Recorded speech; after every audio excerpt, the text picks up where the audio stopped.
على سيد الأنبياء والمرسلين أما بعد فأعوذ بالله من الشيطان الرجيم بسم الله الرحمن الرحيم سبحانك لا علم لنا إلا ما علمتنا إنك أنت العليم الحكيم رب اشرح لي صدري ويسر لي أمري واحلل عقدة من لساني يفقهوا قولي الصلاة والسلام عليك يا سيدي يا رسول الله وعلى آلك وأصحابك يا سيدي يا حبيب الله صلى الله عليه وسلم بحمده ta'ala.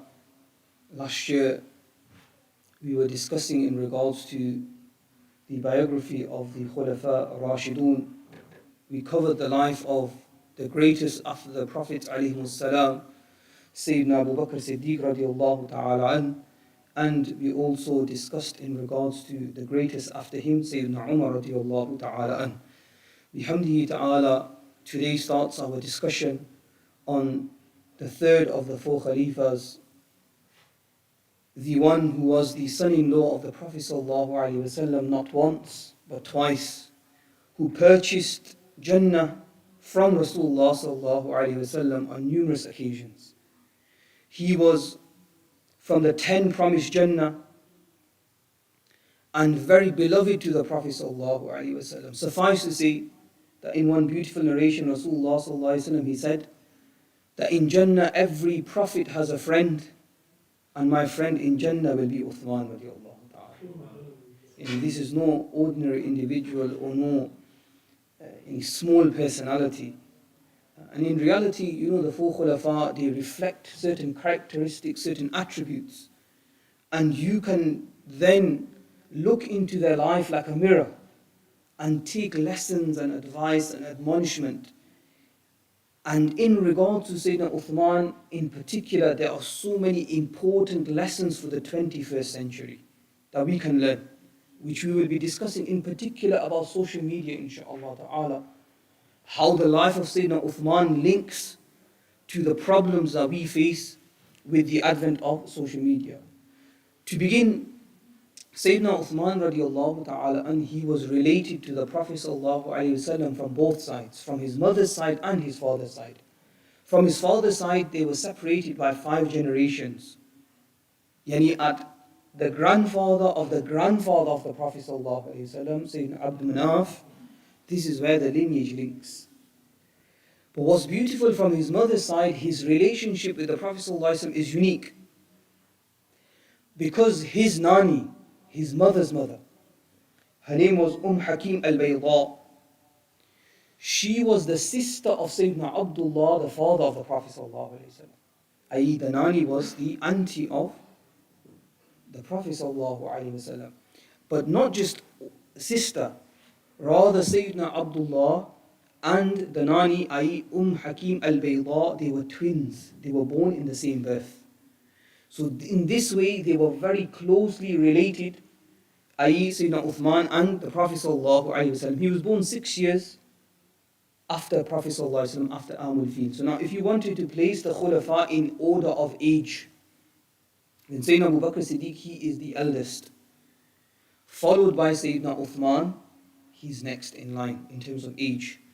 And then Sayyidina Umar, and finally Sayyidina Ali radiallahu ta'ala an. Sayyidina Abu Bakr was born some 2.5 years after Amul Fil. Sayyidina Umar some 12 years, and Sayyidina Ali was born maybe 30 years or so after Amul Fil. Sayyidina Uthman, 6 years after Amul Fil he was born. And he belonged to the Banu Umayyah tribe, which was one of the tribes of the Quraysh. All of the Khulafa belonged to the Quraysh. Sayyidina Abu Bakr Banu Adi, Sayyidina Umar, Sayyidina Abu Bakr Banu Tay, Sayyidina Umar Banu Adi, Sayyidina Uthman Banu Umayyah, and Sayyidina Ali was belonging to Banu Hashim. All of them belonged to the Quraysh tribe. And the Prophet ﷺ mentioned in a hadith that the Khalifa will be from the Quraysh tribe. This was a specific thing which he mentioned.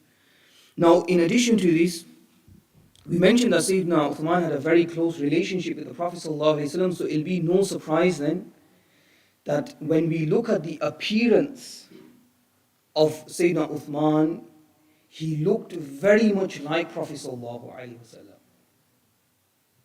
He wasn't too tall, he wasn't too short, he had a fair complexion with the redness, he had a full beard.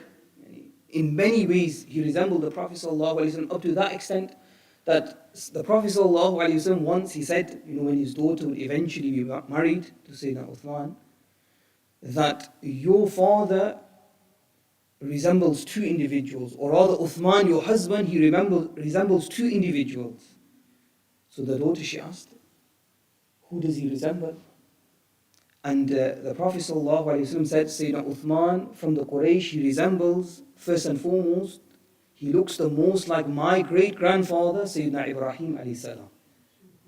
And the second person that he looks like the most is your father, i.e. Sayyidina Rasulullah sallallahu alayhi wasallam. And if you're going to be in a line of three, to resemble, to look like, then how great is it that you look like one of the greatest prophets, Sayyidina Ibrahim alayhi salam, and then the greatest prophet, Sayyidina Muhammad sallallahu alayhi wasallam. And right from the onset, look how Allah subhanahu wa ta'ala, He has selected this individual. And he was so handsome that one of the companions, Abdullah ibn Hazm, he said that I never saw a man or a woman more beautiful than Sayyidina Uthman radiallahu ta'ala. On one occasion, Sayyidina Usama bin Zayd, he was the beloved of Allah. He was the son of Zayd bin Haritha, who was like an adopted son of the Prophet sallallahu alaihi wasallam. Sayyidina Usama bin Zayd, once the Prophet sallallahu alaihi wasallam had a meat dish, and he sent him, he said, take this to Uthman and my daughter.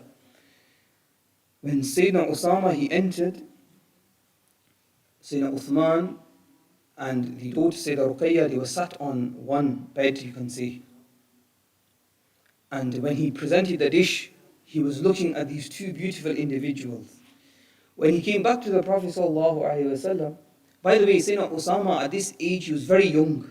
He wasn't even baligh, and the verses on hijab hadn't been revealed yet. Yes? So he was very, very young at this time.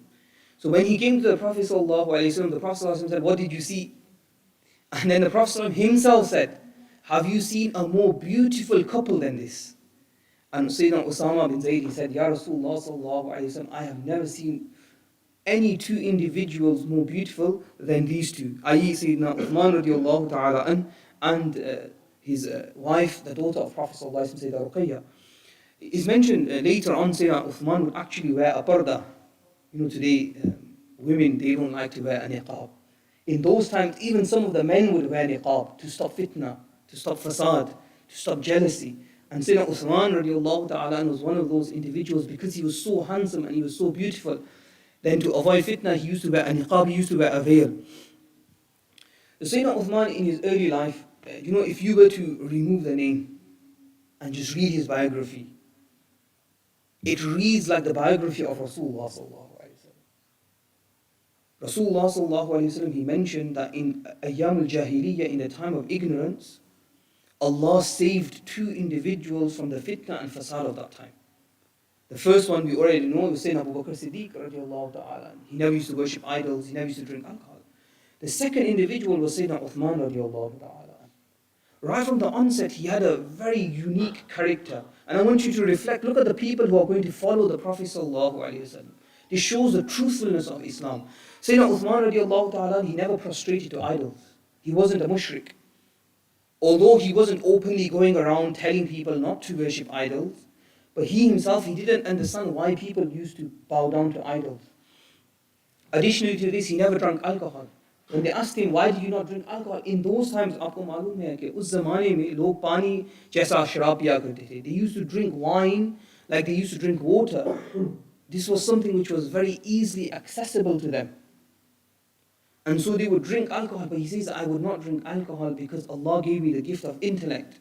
And I used to think, how can I waste this gift of intellect with something like alcohol?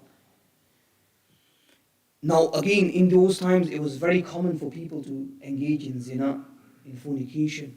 And this was a very common practice. But Sayyidina Uthman radiallahu ta'ala, he says, even before Islam, and he used to take oath on Allah subhanahu wa ta'ala, that I never committed fornication in the time of ignorance. And he says, Islam only increased me in good character. When Islam came, it increased me in good character. He even goes to that extent, just try and understand this person. He says that I never looked at the aura of a man or woman. The private parts, the private areas of a man and woman. Now you might be saying, like, this is easy. Well, you can't go. see the awrah. But imagine this, in the time of Jahiliyyah, you know, the Quraysh, they used to say that our wealth is haram, therefore our clothing is haram, so we can't do tawaf of the Kaaba just like that. So ma'azallah, Allah protect, Allah forgive. You know, they used to do tawaf of the Kaaba without any clothes on. Now, how does an individual like this, he has so much haya, so much shame. He says, even before the advent of Islam, I never looked at the awrah of any individual. Look at how Allah subhanahu wa ta'ala, He has molded this individual. He wouldn't cheat people in business, as a consequence of which he became an extremely successful businessman. He was very truthful. He had traveled all over Sham, Yemen. They say he had even traveled to Abyssinia. He was extremely well traveled, and he was very, very wealthy. Very wealthy. Now look, he's handsome. He's extremely wealthy. He comes from a big tribe, Banu Umayyah, one of the most powerful tribes. This person could go and do whatever he wanted. Would jo chahe wo kar sakta tha? No one was going to stop him. But yet he chooses a life of righteousness. And he chooses to leave these types of actions.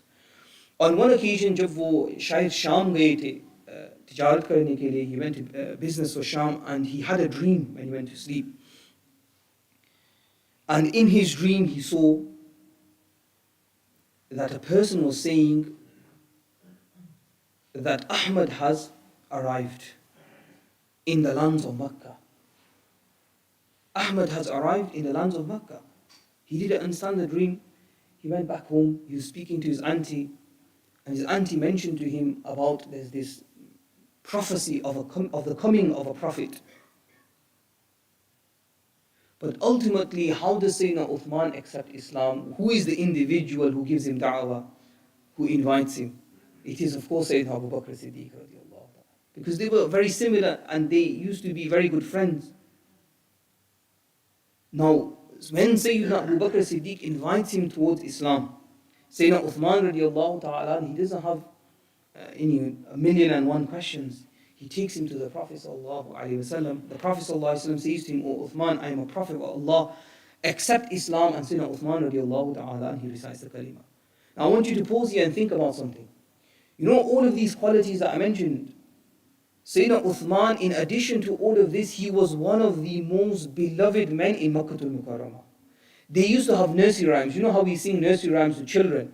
They used to have one nursery rhyme where they used to say, "Uhibbuka wa Rahman, hubbu Qurayshin Uthman."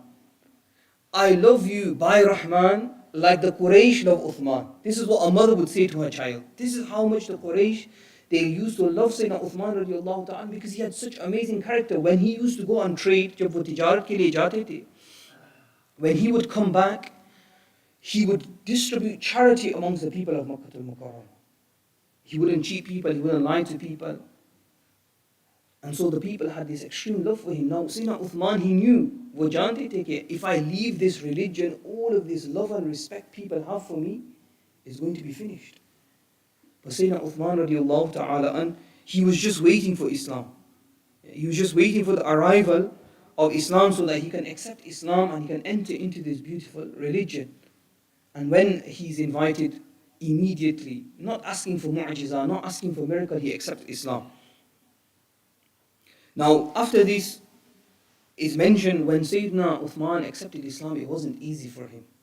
We mentioned a few times, we have it so easy, we were brought upon Islam. Sayyidina Uthman, he accepts Islam. His uncle, Hakam ibn al-As, who's going to become very important in the biography of Sayyidina Uthman. His son is Marwan ibn Hakam. His paternal uncle is Hakam ibn al-As. And his mother's husband is Uqba ibn Abi Mu'ayt. Who is he, Uqba? The one who would place the camel intestines on the back of Rasulullah sallallahu alaihi wasallam. He is the one who would strangle the Prophet sallallahu alaihi wasallam. He actually had a brother, his mother would have a child from this individual Uqba, whose name was Walid. He will come as well later on. When Hakam, his paternal uncle, he found out Sayyidina Uthman accepted Islam, he began to torture him. But he was from Banu Umayyah, they wouldn't torture openly, we mentioned this. जो बड़े खानदान थे, in order to show solidarity, they wouldn't torture people in the public. But behind closed doors, Hakam, he would tie Sayyidina Uthman. He would lash him, he would whip him, he would beat him, he would burn fire and try and suffocate him with the smoke. and they would leave him in a room for days at a time. But Sayyidina Uthman radiallahu ta'ala an, at no point, when he had no food, no drink, at no point did he, what did he say? He says, Wallahi la ada'uhu abada wa la ufariquhu. That you can do whatever you want to me. Jo bhi aap chahte hai wo kare. But this love of Rasulullah sallallahu alayhi wasallam which has entered into my heart, this Islam which has spread into every part of my body, you can cut my body into pieces, you can tear me limb from limb, but I will not leave this religion. When the uncle Hakam, when he saw this steadfastness of Sayyidina Uthman radiallahu ta'ala an, वो जान गए कि अब यानी कुछ नहीं होने वाला है, so they left him. They would still, they would still torture the Muslims and they would still be harsh to them. But in this regard, where they had imprisoned him, they let him out from the house.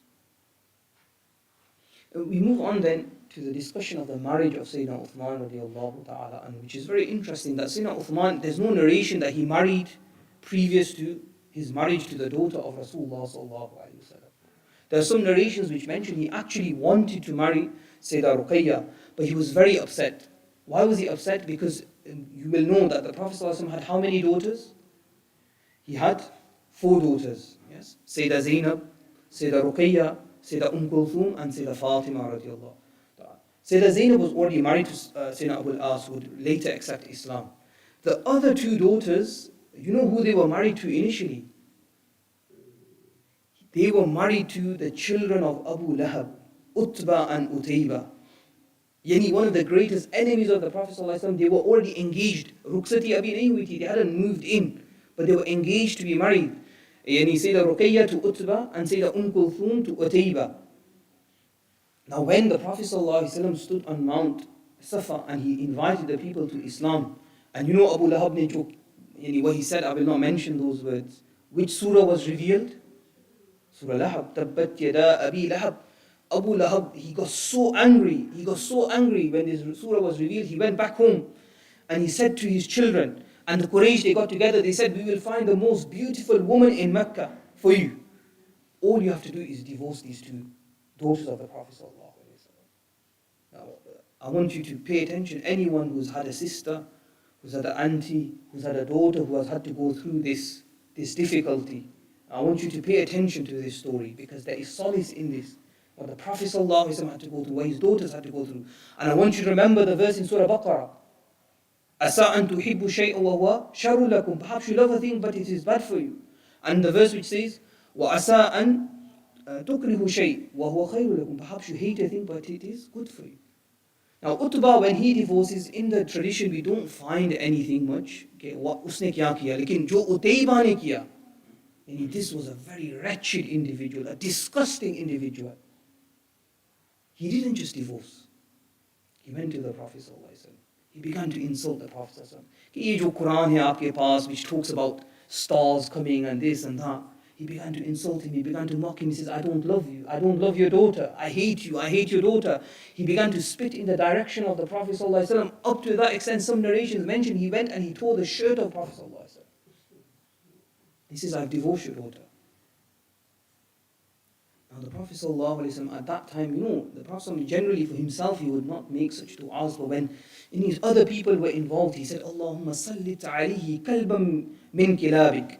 Oh Allah, set upon him a dog from your dogs. Now look at this, the kuffar, they knew, wo jante the ke Rasulullah was a real prophet. How do we know? Because jab Utayba safar ke liye jaane wala tha, when he was going to go on journey for trade, Abu Lahab called him and said, look son, you know the Prophet ﷺ has made dua against you. Ab aap jo hai ihtiyat karna hai, you need to be very careful. Now why is Abu Lahab saying this? If he doesn't believe the Prophet ﷺ is a prophet, he says make sure you keep all of your companions around you. When you go to sleep, set up guards. Don't be alone. The Prophet ﷺ has made dua against you. Jarahat Sham, he reached a particular place, and when he got there, at that point they saw a lion. And Utayba, he remembered the dua. And he knew that the destiny was going to come to him. He tried so hard. He would have his friends sleep around him. He would place guards outside. Jo saman tha, he gathered it all together and he would sleep on top of it. But when the destiny had been written, what he had done, it was going to come to him. Wo ek raat so gaya. He had the guards, he had the people, he had sleeping with the saman all around him. But the lion walked straight past all of this. It came to the head of Utayba. And just like he had torn the shirt of the Prophet ﷺ, it tore his head from his body. These people, these people who insult the Prophet ﷺ, their end will never be good. This is why we say to the non-Muslims, if you have a problem with Islam, you can raise your objection and we will respond, inshaAllah ta'ala, Islam has all the answers. But what we will not accept is you make mockery of Islam. We're not Christians, that we will sit there and you can say whatever you want about our religion and we will just walk away. This is not how Islam works. So this is how Allah subhanahu wa ta'ala, He punished Utayba. Now, Sayyidah Ruqayya, she is divorced. The Prophet sallallahu alayhi wasallam, he gives Sayyidah Ruqayya into the marriage of Sayyidina Uthman. Now look, where was Sayyidah Ruqayya? In whose marriage was she in? And look where Allah subhanahu wa ta'ala brought her.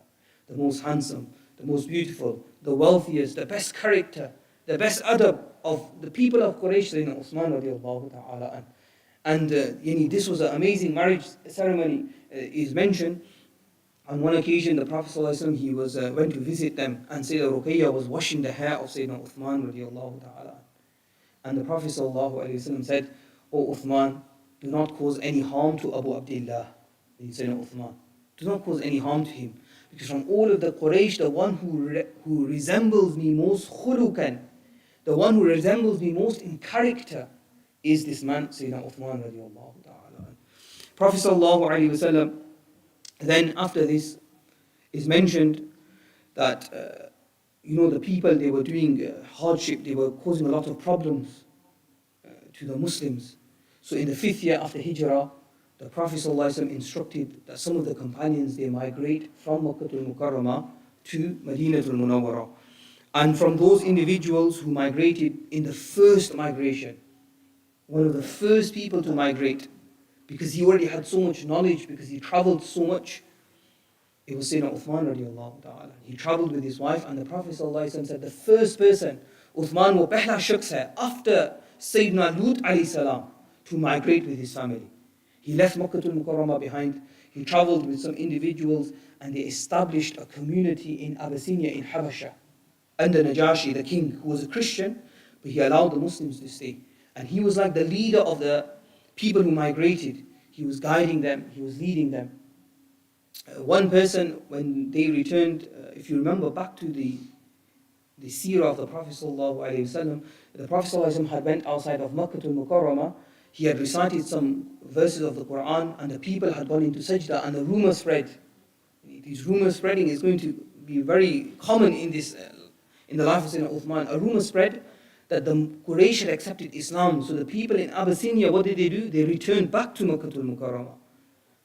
And from those individuals who returned back, one of the first ones who returned back, they asked about Sayyidina Uthman radiallahu ta'ala. And the Prophet said, how is my son-in-law? How is my daughter?